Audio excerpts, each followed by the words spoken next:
Hello, and thank you for joining us here on the Neutral Zone. I am Phil Milani, joined as always by my trusty sidekick, my partner in crime. Really, the best way to describe this person is my everything. It's at Eric Delala. Phil, this outfit that you're wearing, I'm trying to be professional. it's not what you had on during our Broncos daily training camp recap. Did we do one of those today? We do one of those every day. That is true, yeah. Well, I tried to, I take this podcast very seriously. Where's Nick Ferguson? Yeah, no, this is the Neutral Zone. Oh. Yeah, this is where we talk about serious football topics, and that's it. Yeah, no fun whatsoever. No fun. No fun. Sorry. It's like, Eric? remember the Titans when Denzel Washington said, "Is football fun to you?" He said, No, sir. No, sir. No fun, sir." No fun. Yeah.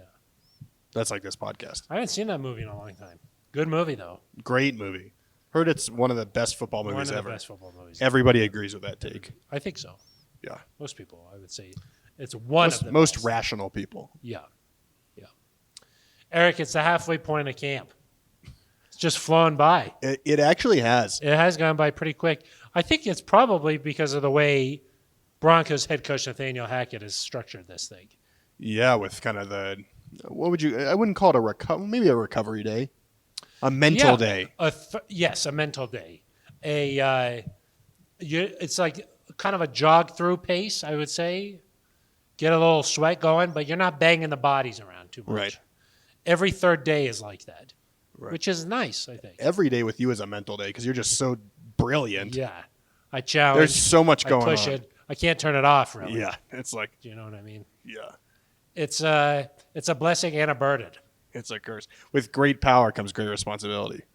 But that's a Von Miller. Von quote, right? Miller. Yeah, Von Yeah, Miller. he's the only one Yeah. who said that. It's kind of like the Michael Scott. It's like Spider-Man, Von Von Miller. Miller. Yeah. Exactly. So on this episode, I thought maybe we'd get into a few topics here, Eric. Talking about, You forget my name? yes, well, I was going to go with everything, and then I thought maybe that would be, Too some much. people don't like that, No. so I go back to Eric. That's true. Anyway, Okay, I thought sorry. that maybe we could talk about maybe some standouts through the first week, some names that, look, everybody knows that Pat Surtain's been killing it out there. Okay, well, that was one of Okay. my guys, so Yeah. that's tough. Everybody knows that, but I'm saying, give me somebody who maybe not everybody's talking about. Give me somebody who, Obscure. You want obscure names. yeah, or just like, hey, teach me something. I want to learn something Ooh. because, look, let's face it, NZ Nation is tapped in. They know that Pat Surtain's killing it. They do. You want to give them a little something extra. Right. Okay, so maybe some names to watch, and then maybe I thought we could look at some position battles. Okay. Training camp's all about trying to get a spot on a team Right. for some guys. For some. Preseason, training camp, you could take someone's job. Wow. Okay, it's real. It's a big deal. Who are some people at risk of losing their job, and maybe who are some people who are gonna take it? Okay. I thought that maybe we could get Spicy. into that. Yeah, and then just in general, some general thoughts about where the team is at. General thoughts. So general thoughts, yeah, exactly. How does that sound? That sounds great. Let's get it. Okay. Before we get into that, Oh, though, okay. Eric, this is an interactive show. Yep. Tell the people all the ways they can get involved in the show. Okay, let me pull out my gonna be phone a so I can make sure I lot. can. Okay, step one. You can watch on YouTube. Tell the people that they can watch on YouTube. Because, let's face it, you want to know what I'm wearing because Eric talked about it. Right. Broncos official You wanna YouTube. know? You hit the subscribe button. Not even really hit it. You, You gotta smash, smash it. Yeah. Boop! It changed. I think. Yeah. New training camp sound effects. Exactly. Yeah, You leave a comment there. We'll read it right on the show. Yep. Yes, we will. Love that. You could leave an email at neutralzoneshow@gmail.com. Yep. That's nice for maybe you're a little bit introverted. Maybe your voice hurts because you've been screaming at training camp. Yeah. You want to just write a little note to us. We'll read that. Write it. We'll answer your questions. Now maybe you got a lot of energy. Yeah. You want to get it out over the phone. You want your voice to be featured. 707 neutral. Maybe you want to say gentlemen. Gentlemen. 707 neutral. Yeah. We'll play it right here on the air if Ben Swanson lets us. Yeah. I mean, he screens it. He screens everything. Yeah. Or He's Phil. painting on this side and screening on this side. Right. Yeah. Yeah. Or you can follow us on Twitter at Eric Delala with an A, Uh-huh. at Phil Milani with a PH.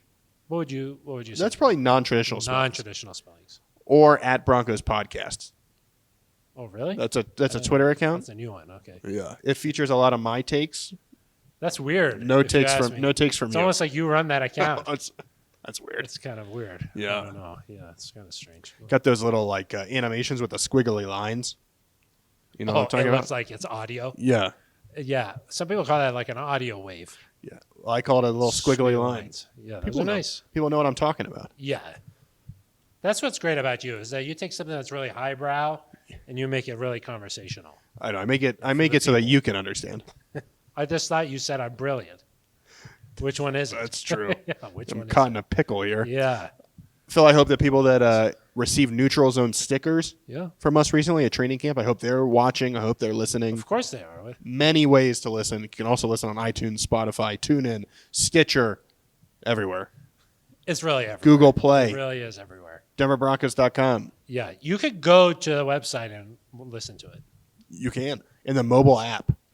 Do a lot of people do that? Or The app is surprising. it sometimes it regular performs, but then like when a Neutral Zone episode goes on there, so many people click that it overperforms.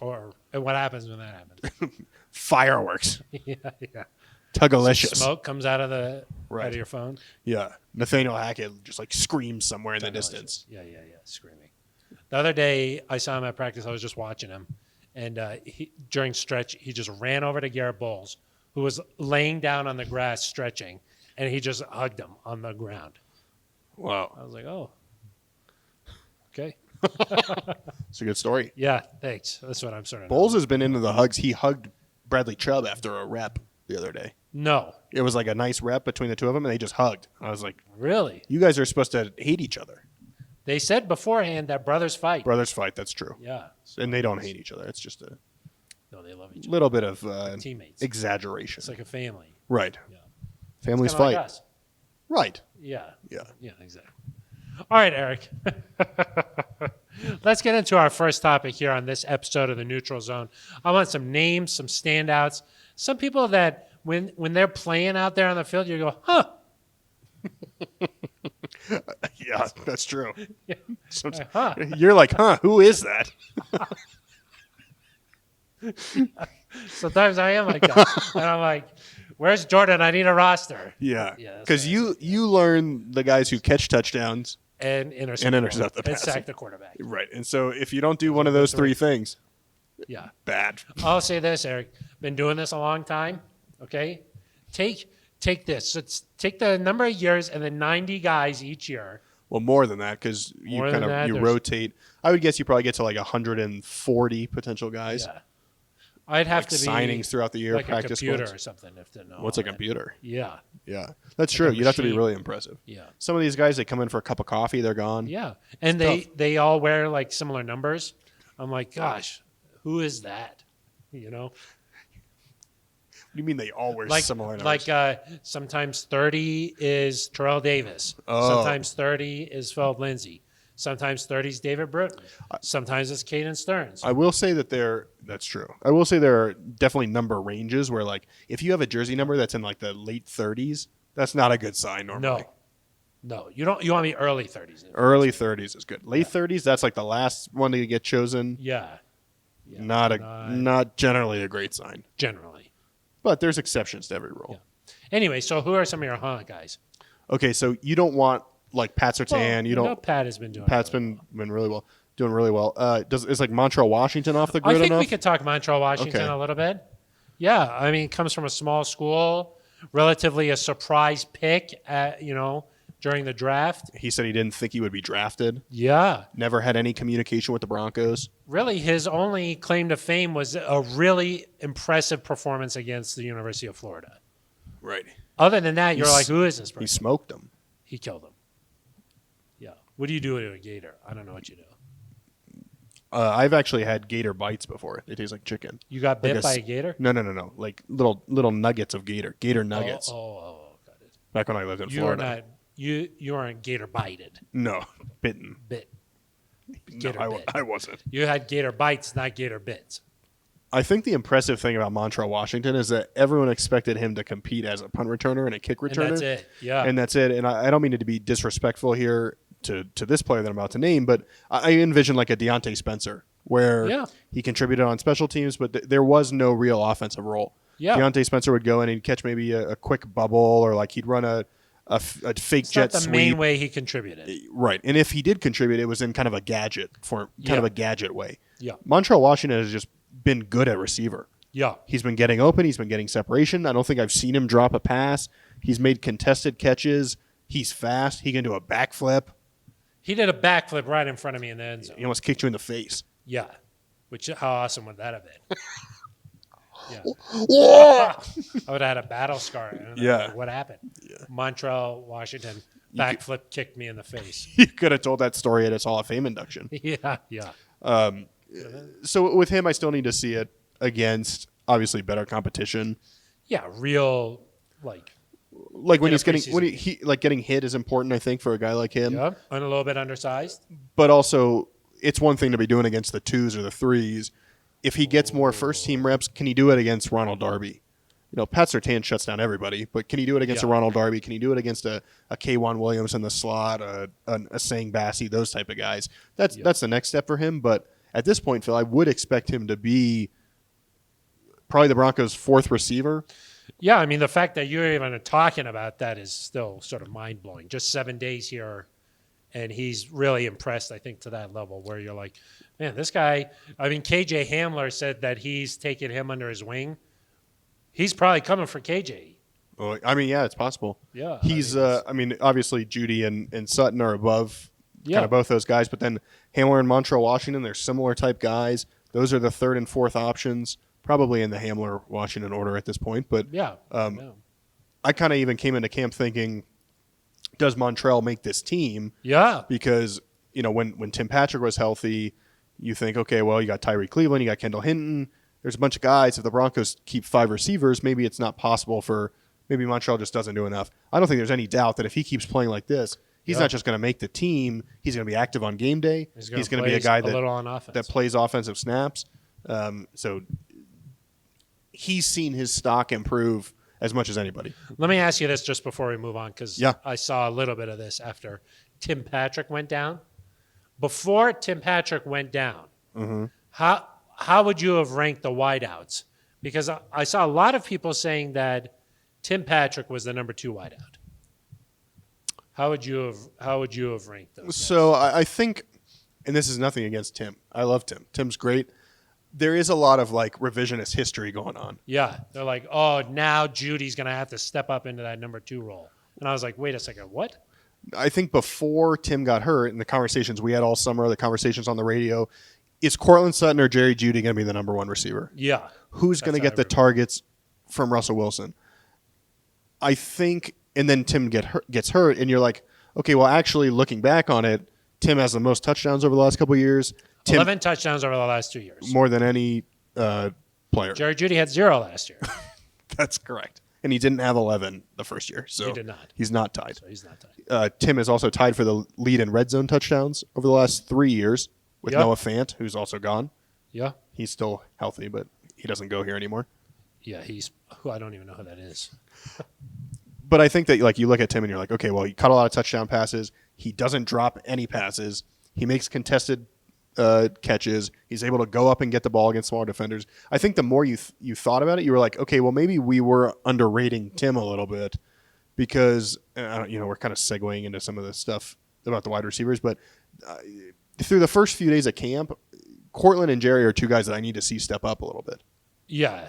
Jerry has had some issues, I think, wanted to see it. tracking like the deep ball. That's never been a strength of his. I think when he is able to run a kind of like a crossing route and get the ball in stride, that's great. When he has to jump up, that's not necessarily his strength. Yeah. He's not a high ball, like kind of 50-50 guy. And then obviously we've seen Cortland struggle in some of these matchups with Pat Surtain. He hasn't had the red zone efficiency that Tim Patrick has had. So both those guys need to step up. But you're right. A lot of it is like looking back and saying, oh, well, Tim's the best receiver. Nobody was saying that a week ago. Yeah, exactly. But that doesn't mean it's not necessarily true. I don't know if Tim is the most talented receiver on this roster. He was the most consistent and most dependable. And he played with a sort of a fire. Yes. That maybe some of those other guys don't have. Emotional leader. Yes. Just because of his past, how he came into the league, everything.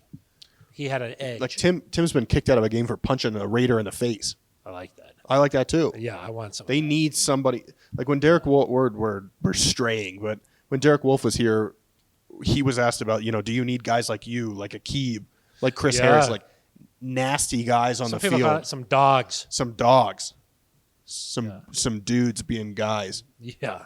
Yeah. They got that dog in them. Yeah. That meme with the X-ray. Yeah. That's them. Yeah. Tim Patrick he had that dog in him. He had that dog. So the Broncos need to find some guys that have that dog in them. Yeah, I think so. That could be a good. That could be a good. The neutral zone. Who has that dog in him? Yeah. Maybe for the bye week in between the end of the preseason and the summer. Who's got that dog in him? Maybe like Melvin. Does Melvin have that dog in him? A little, but not. I mean, he's a first round pick. Draymond. Well, but I don't think it has to do with first round pick. I think it's more like who's gonna like talk trash to guys. Who's gonna like. I feel like you got to just have an edge to you. Yeah, who has an edge? He's got kind of an edge, but it's not like that. Kareem has an edge. A little bit. Kareem's got that dog in him. Draymond Jones, does he have that dog in him? Yeah, closer. Yeah. That's closer. I want somebody who's going to fight. Michael Crabtree. Yeah, or something like that. If you're not going to rip when somebody's I see him in the off season, Yeah. If you're not going to rip somebody's chain off, I don't think you got that dog in you. Yeah, what are you doing here? Okay, so Montreal Washington is one guy. Yeah. Okay, give me somebody else. You got anybody else that's like been nice? Yeah, another rookie, Damari Mathis. Yeah. I think he's done a nice job. Sometimes when those athletic guys come in, you're like, okay, you're athletic at the college level. Does that going to translate once you come out here? His definitely has. Yeah, and he's a guy that his biggest issue in college was penalties. Yeah. And obviously, they're probably going to call it closer in preseason, but he hasn't really struggled with that so far, which has been good to see. He's athletic enough to follow these speedy wide receivers down the field, got a lot of pass breakups. He, again, is a guy that will contribute on special teams. If he keeps playing the same way, he'll have a roster spot locked up, and I think he could push Ojemudia for that kind of fourth corner. And that's nothing against OJ, who's been getting first-team reps, whereas Damari is not. Yes. So apples to oranges there. But Damari, I think, has the skill set to potentially make that happen at some point. And Damari is like a George Payton guy. Right. So that has to be factored in a little bit. But so the cornerbacks right now, Surtain, Ronald Darby, K'Wan Williams, Asane Bassi, or I would say Ojemudia is probably the fourth guy. And then I mean, it's kind of different positions, right? Like Bassi is only going to play the slot. Yeah, exactly. Mathis, K'Wan Williams is pretty much a slot guy. Right. So Bassi is kind of the backup there. Yeah. Is that enough that he just plays nickel? If Damari Mathis, our friend Nick Ferguson said he'd like to see Damari play nickel. Yeah. If he can fit in there and outside, is that enough? Yeah. I mean, typically you keep 6 corners. Yeah. And so that would be, the Surtain, Darby, K'Wan, Ojemudia, Mathis, and then that last spot would either be like a Bassi, I don't know, Fayon Hicks. There's a couple other guys in that mix. I would say that Bassi probably is the edge there for that 6th spot. I think so. Bassi guy who'd been with the team, cut back and forth a little bit here, but I do think they're good player. Yeah, really good player. So, okay, all right. So Damari Mathis, maybe let's give him one more. One more, okay. If there's anybody you can think of that's just sort of been player. Yeah, okay. I'll go with Draymond. Draymond. Yeah, Draymond Jones. He's the tough thing for me with Draymond is that he's always this way in training camp. Yeah. He always dominates. Yeah. He's hard to stop. He's a big dude that's fast. He's physical. He's powerful. Yeah. He's been a problem for this offensive line. We talked the other day, Phil, off camera, that there's been some situations where, the Broncos offense hasn't even been able to get a pass off because some of these guys are in the backfield right away. Yes. The D-line has looked very impressive. So Draymond stands out to me. The caveat there is that he's had slow starts to seasons. Yes. He obviously he's finished well. I think a couple years ago he got hurt, missed some time. His rookie year obviously started slow, was good toward the end of the year. Last year started slow, was really good at the end of the year. Yeah. I asked him that this offseason, how do you start faster? He did not like that question. He did not like it. No. But that's or maybe he just doesn't like you. So that's just part of it. Join the club. Yeah. But that's my question for him is how do you at this point consistency. At this point it's kind of one of those things where I don't want to say it's like the boy who cried wolf, Oh, But yeah. like when you see it so many times and then it doesn't translate, You can't keep. you're yeah, kind of like, nobody okay, believes well, I don't want to write about how Draymond Jones looks incredible every day until I see it on the field. it. Yeah, I agree. But that looks nice when it's up when they're up there and it's Draymond Jones, DJ Jones, Deshaun Williams. Yeah, That's a lot of the pounds. 3Ds. That's a lot of pounds. Yeah, D3. D3. Oh, you're gonna nickname them? Yeah, it could be nice. If they get off to a tear and they're just dominating up Yeah. there, the D3. D3 Yeah, that's nice. going You heard it here D1. first. You heard it here first.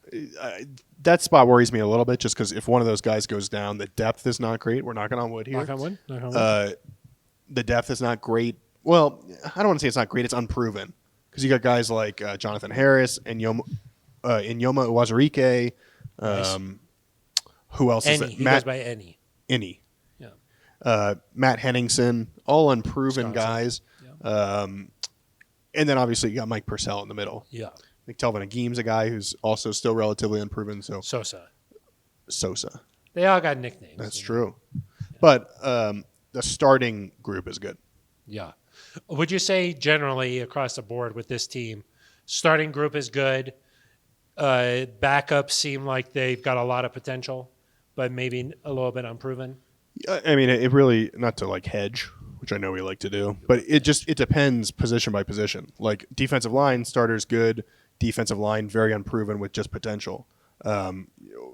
Corner, for example, Michael Ojemudia has spent time as a number one corner in this league. Didn't go well, Yeah. but he has that Sort of a experience. stretch of a statement, but okay.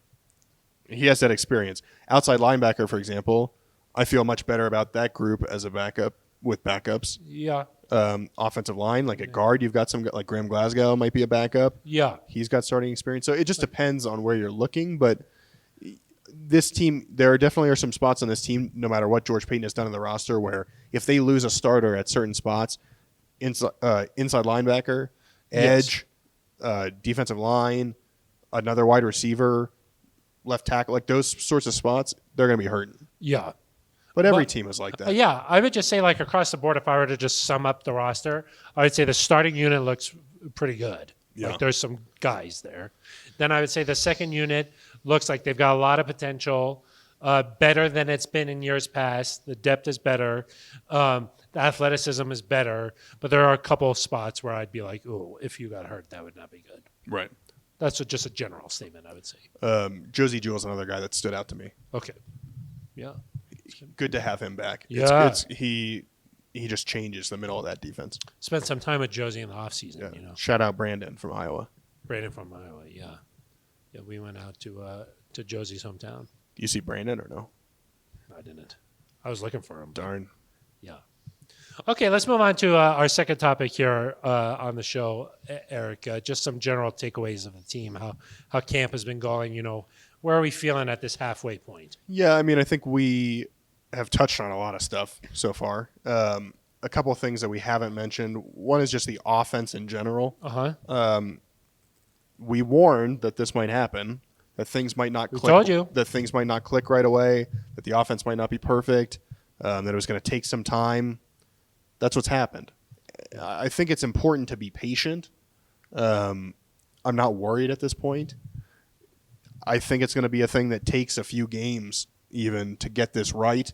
You know, that doesn't mean they're going to go out and score 7 points or 10 points. I think even, you know, you're going to hear a lot of stuff about, oh, the offense is struggling, the defense won the day. This offense is still at a level that's above where it's been in past years. Yeah. Like their floor is much higher than Yes. it's been in past years. But it's not quite the high-flying offense yet. Yeah. So just need to be patient there. I think it'll get there. It's just a matter of when. You'd like to see them continue to make strides. You'd hope by the time you get to like the second preseason game or third preseason game that at least there's some signs of turning a corner. And I do think with this offense, Vic Fangio used to talk about this with the defense, that there's just a moment where it clicks. I think with the offense, that might be the case too, where at some point it just clicks and then they're going to roll. Yeah. It's just like very little things too. Like maybe Cortland likes to take an angle that's like a little different than like how DK used to do it. So like Russ just has to get a little bit better at that. And we've seen them do that. He missed a pass to Cortland in the end zone the other day. And then afterward, they ran that like 3 times, 4 times just on their own. So they got that down. Things like that, they make a difference in a game because it's a game of inches. And like at practice, you just want to see him working on that. Right. Health-wise, I mean, that's something else that stands out. Obviously, the big injury to Tim, we talked about who's going to replace him, but I think that's a big question for this team is can they make it through camp, the preseason, healthy enough to go into this regular season and start to stack some wins? Yeah. It's not just about being good in this league. You have to be a little bit lucky in terms of injuries. And unfortunately, whenever that first big one happens, that kind of like starts, at least in my mind, like the watch list of, okay, well, what can they avoid another one? Yeah, of Because course. what you don't want to have happen is be like the Ravens a year ago where It's just snowball. it snowballs and all of a sudden before you get to the season, you've lost a bunch of your best players and you just know you're fighting an uphill battle to do anything. So Agreed. that's a takeaway. And then defensively, my takeaway is they've been really good, obviously, especially in the secondary. But I am starting to get a little concerned about Randy Gregory. Yeah, he just hasn't practiced. I thought that maybe the tone during the offseason program was he's not going to participate in this part so that he would be ready for training camp. Not quite there yet. And as time goes on, he's just not been out there with them. Right, and we're halfway through this as we're recording this. We're halfway through the second week of training camp.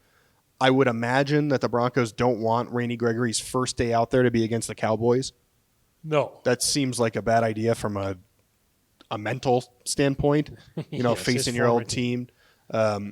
So I could see a scenario where he doesn't get activated or doesn't do team stuff next week either.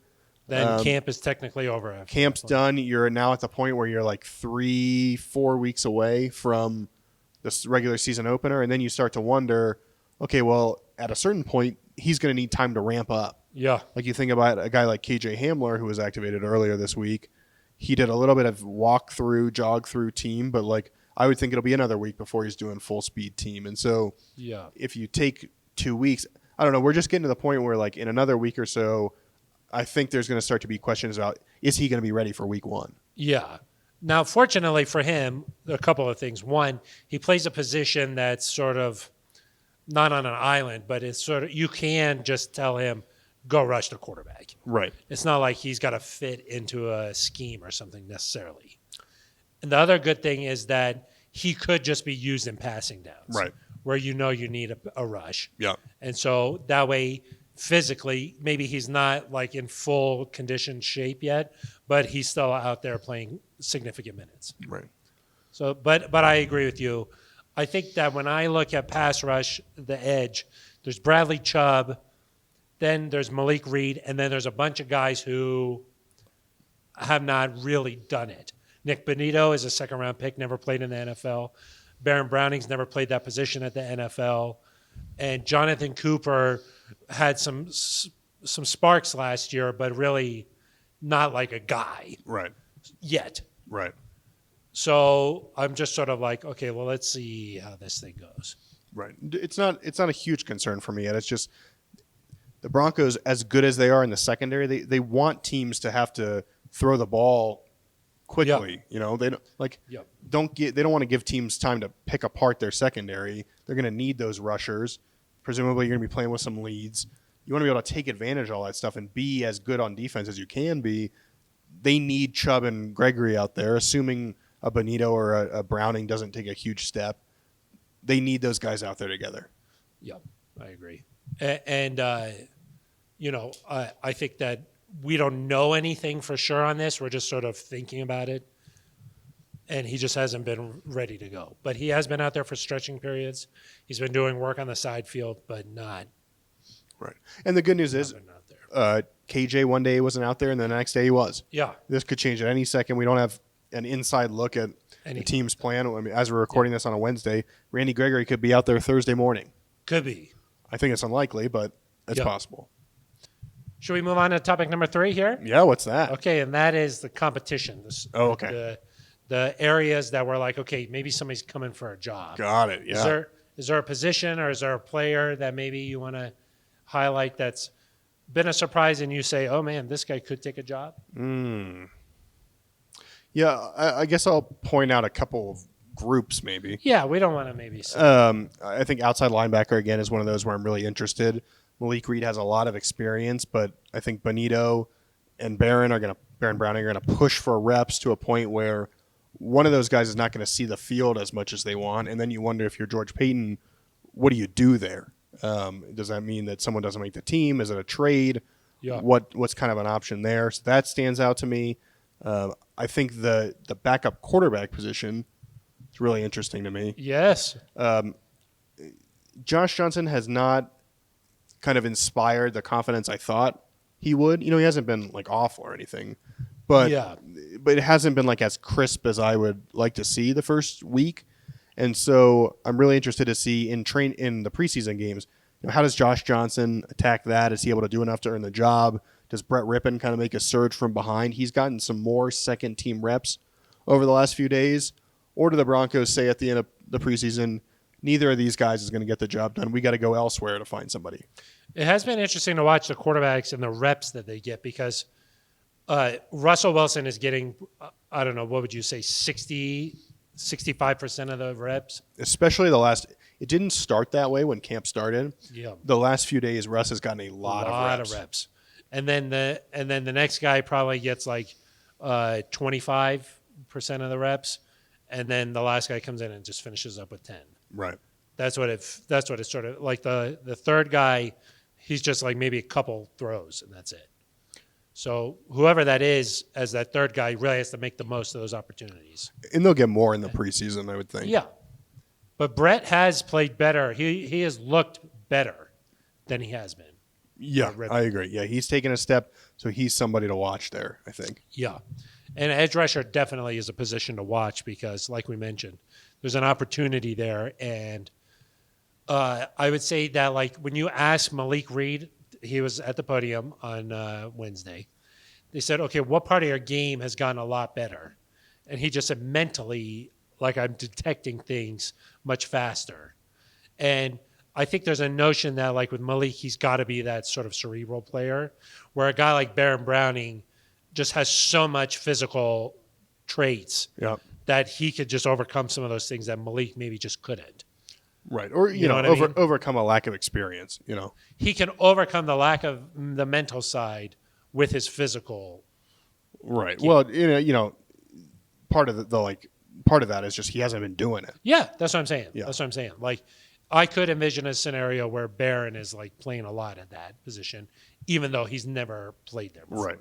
Just because he has the physical traits. Right. And same with Nick Bonito. I mean, this guy's huge. He is huge. Christopher Allen, they designed him in outer space. And then he was sent here to play He was football. sent here. Yeah. That's what he looks like. That'd be a good story. He was designed in a factory somewhere. It'd be a good story. And then they plopped him here, and they said, get the quarterback. I think the other interesting spot, I mean, there's position battles all over the place. Safety, backup safety, defensive line, that sort of thing. Offensive line is still really interesting. Netani Muti's taken a lot of reps at left guard. He's taken a lot of reps at right guard. Impossible to read into some of these things just because they're just rotating like crazy. Like last week, Quinn Miners and Netani Muti rotated every other team period all week. Yeah. This week, Miners has played every snap at right guard, and Dalton Reisner has gotten some blows from Netani Muti. So who knows what's happening there? But I also think it's hard because Justin Outen basically said whenever Billy Turner's healthy, he's going to get a chance to start. Yeah. Which you don't hear that all the time. Sometimes coaches say, the best ability is availability. If you're out there and you're earning the job, you can take this and hold on to it. It sounds like they want to give Billy Turner a chance no matter when he comes back. Yes, this team has been very cautious with players returning from injury, where maybe in the past there's been some sound bites that are like, yeah, it'd be really great to have Randy Gregory back there or something. We've not heard any of that right now. So well, and as we record this, there's still 5 weeks until the season. Yeah, so plenty of time left. 5-6 weeks. I mean, there's plenty of time left. They're just not going to get those camp reps, which are like at a little bit of a heightened level. That's true. But yes. But time. when Billy Turner comes back, he's a guy that could play guard. Yeah, he doesn't need a ton of reps. He could play right tackle. He knows what he's doing. He could play left guard. Very versatile. The Broncos are going to have, if that's what he does, Broncos are going to have essentially 2 starting caliber guards at least who are not playing. Yeah. 3 if you include a guy like Muti. Yeah. And so then, you think, okay, well, we can't keep all those guys. What do you do then? Do you make a decision to trade somebody? Do you make a decision to just let somebody go? You've obviously drafted a young player in Wattenberg that you hope develops at some point. Then the other side is Billy Turner could play right tackle, and then the guard situation maybe calms down a little bit. But there's just so much uncertainty at the offensive line. Tom Compton's been kept on the roster despite, he's going to be out for a while. Back procedure. It sounds like he won't return until midway through the first month of the season, at least. But they're keeping him on the active roster, which means maybe they're trying to see if they can get him to that initial 53. So just a lot there. And unfortunately, I don't think we're going to really have an answer there until a guy like Billy Turner's healthy. It doesn't seem like anybody's in a real rush to get 5 guys to gel together. That has not been something that's been discussed. Right. Well, there is decent reason for that. Like, it just doesn't happen very much where an offensive, like, you can be like, oh, we're going to do that all through camp, and then week 1 somebody goes down and now you don't have that anymore. I talked to our good friend of the show, Brian Baldinger of NFL Network, and he was like, look, these guys just came from Green Bay where both their starting tackles were done last year. Right. CU buff David Bakhtiari. Yeah, he's had a tough go of it. He had. But still on POP. Yeah. Is he still? Really? Yeah, had another procedure, I think. Gosh. Former buff. Yep.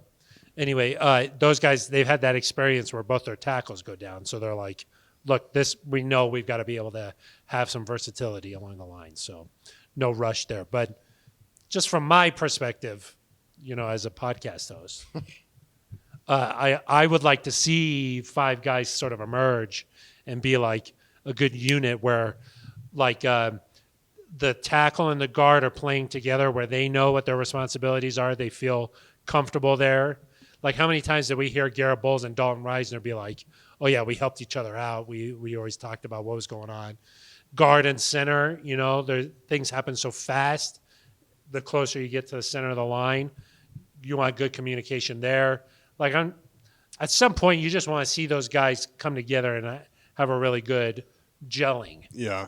Again, I think that the way the season starts, and I don't want to take anything away from Seattle or Houston, but you don't think of those teams and think elite defensive line. Yeah. And so I do think there's going to be an opportunity once you get to week 1, week 2, to kind of ease into this, start that process. It's always easier to run the ball, I think, than pass protect from a communication standpoint because you just fire off the ball and go. That zone scheme. You push. Yeah. Well, and you go sideways. Yeah, now. you just go sideways and you push. You go sideways, and then Javonte. I think you take one step and then you go up. Yeah, and then Javonte's like, "Oh, I'm gonna go now." So I'm not, by week 3. What is it? God, I don't know. Sometimes Oh, that's a good run. Yeah. Yeah, that's for a touchdown. Touchdown would be like, got it. That's really good. By week 3, obviously, is the big test. San Francisco. There you go. I knew you'd get it. I know the schedule, Eric. Yeah. But Bosa, that dude's a problem. Yes, he is. So by then, I hope you have it figured out. That's Nick Bosa. Yes. Joey's also a problem. He's also a problem, but this one is not till Nick. later in the year. Yeah, this one's Nick. Right. Probably better than Joey. Oh, yeah. But he's physically, yeah. They both have. So not worried about it yet, but you're right. At some point, they got to get that figured out. Especially with Russ back there. Yes. You just paid a lot of draft capital. What else? Players. Like you spent a lot to get Russ. Doesn't help you if he's not playing. Let's make sure he plays. Yeah. All right, Eric. Anything else you want to talk about? No, I don't think so. I think that's a pretty good recap of where we stand right now. Lots happened. Yeah. You mentioned the wealth at some of these positions. Just makes you think in the back of your mind. The Broncos don't really have that many draft picks next year. It makes you wonder. Makes you think a little bit. It makes you wonder just a little. Especially Outside linebacker or offensive line, just something to watch, I think. Yeah, there's some wealth of talent at some Yeah. positions. Some picks. So could be an option. saw the Broncos do that at wideout last year. Nice little trade with the Lions. Yes. So Yes. And the Broncos, late in the year or late in preseason, they traded for Jonas Griffith. yeah, They picked some guys off waivers. So make some moves. it doesn't mean that they're necessarily done. And George Payton has shown the ability to he's not just looking at the free agent market. no Other stuff working that he's considering, and never know when the next big move could come. Well, and these guys, the personnel department, they're watching bubble guys from all the course. teams around the league. So Yeah. you gotta. There's always a surprise cut. There's a report today that Anthony Barr almost signed with the Broncos. Minnesota. Yeah, Do we have somebody from Minnesota? I think. Do we have anybody who's not from Minnesota? Yeah, that's a better question, huh? All right, Eric. I think that's a pretty good discussion of where we are. So I think it's time to get the shout-outs. Oh, love it. Liz Gerald's, of course. Yep. Some good community work. The community is always working. Yeah. I saw a nice little moment. Special Olympics was out on the berm. Dalton Reisner came over, hung out with them a little bit. Your guy. It's been good. I think that's your guy. I think it's your guy. Both of our guys. Both, maybe, yeah, that's true. Yeah. A pretty cool community initiative. I don't know if it's an initiative, but there's currently a raffle going on. But I think this is actually pretty cool. You get to go to London for the Broncos game. Your flight is paid for. Your hotel is paid for. You get pregame passes. Then you get to meet some players and do some locker room stuff. Whoa. Very cool. And it's not just a lot of these. Sometimes the community prizes, which are always great, go to benefit Broncos charities. Sometimes it's like the highest bidder wins this. So if you pay, This is a raffle, so it's not, well, yeah. So if it might be, hey, meet George Payton and tour the war room. Well, if you don't have, I don't know what did you pay for the last one? Like 500 mil. so it was around there. Yeah. Yeah. So if you don't have Kidney, that, I give up a kidney actually. right? Kidney Jones, our co-host of she hosts Broncos Now. That's Sydney. Oh, Sydney Jones. Yeah, is that not what I said? I was gonna say shout out to Sydney. Yeah. Started another podcast. Another podcast every day during the week. Do people who listen to this podcast also listen to that, or do you have to sort of pick a side? I don't think we know. I'm not sure. If you We had have to pick look a it side, up. I hope you'd pick our side. Of course. But normally you'd have to pay a lot of money. With this, it's a raffle. So you spend $50 for one ticket, $100 for 3 tickets. You're saving a lot of money there. Wow. So you get 3 for 100. 3 for 100. You could for $100 get all what you just said. You get 3 tickets to enter the raffle, Oh. and then they pick the raffle. But So you could for $100 win. you could do it for $50 and get 1 ticket and go. Wow. I think the package is valued. I don't know if I'm allowed to say that. It's a nice value. It's a nice little thing. Let's just say It would be fun to win. Probably a once in a lifetime, unforgettable experience. First class ticket over to London. First class? Yeah, next to you up there. I'm flying the plane. So shout out to the community department for that. That is cool. That's a cool Also, idea. also some cool stuff on the kickoff luncheon auction. Wow. Hockey sticks. You're all about raffles and auctions. Hockey sticks signed by the entire Avalanche team. Not just any Avalanche team. Stanley Cup champion. Thanks for no. It's signed by the 2013 Avalanche Nope. team that was really bad. 2022. Oh, you held the stick. The 21, 22. Of course I did because I was like, let me see that. They were like, let's make this more valuable. There- Touched by Phil. There's also a basketball signed by your back-to-back MVP, Nikola Jokic. No, I saw it. I actually went into the community class and I was like, what else you got was it here? like Michael Jordan, like in Space Jam? I did not steal any powers, but I felt sort of a nice energy. They got like Yeah. Jamal Murray's crutches or anything? That's too much. I'm sorry, Jamal. Yeah, that was pushing it. I was pushing it there. This is now you got a little taste of what I deal with all the time in the office. This is the He'll be nonstop. back at some point, we That's think. true. Hopefully at the start of next year. I saw him the other day. He was pushing 900 pounds, I think it was, with his knees. Oh my His gosh. legs. Yeah. Like on He's a gonna be back. machine? Yeah, he was like press. Those things aren't real. Yeah, it's pretty much like a squat. Okay. Yeah. Just do a squat. All then. right. Yeah, that's what you're doing. Heavy back Yeah, squats. exactly. Yeah, you and Derek Wolf, right? Yeah. You used to lift together, right? Live or lift? Lift. Oh, yeah. Lift. Yeah. LYFT. We'd like, instead of Uber. Oh, go got it. I think Uber's Not a a sponsor. sponsor. I don't think neither one Could of be them. if they wanted to be, though. Yeah. Take a lift with me and Derek Wolf. That could be like one of those things, a celebrity lift, you know? Yeah, or like one of those like commercials where you miss here. Like, is it Geico that does that? Where it's like not a sponsor. Oh, and then it's like a crazy thing. Yeah, it's like Yeah. I was going to say maybe like you'd be driving the car and you get in and you're like, hey, aren't you Derek Wolf? And he's like, yeah. And it turns out it's a metal. yeah. Yeah. Could be nice. He's like, I just want to cuss.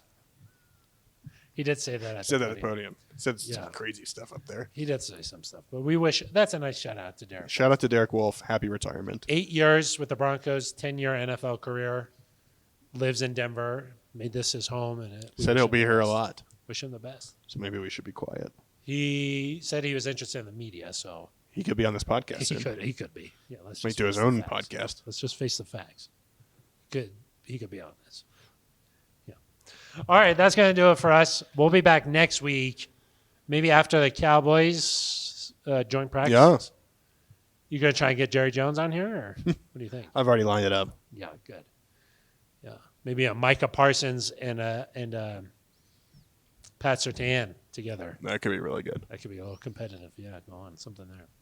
All right. Until then, that is going to do it for us. For Eric Dahl, I am Phil Milani. You've been listening to The Neutral Zone.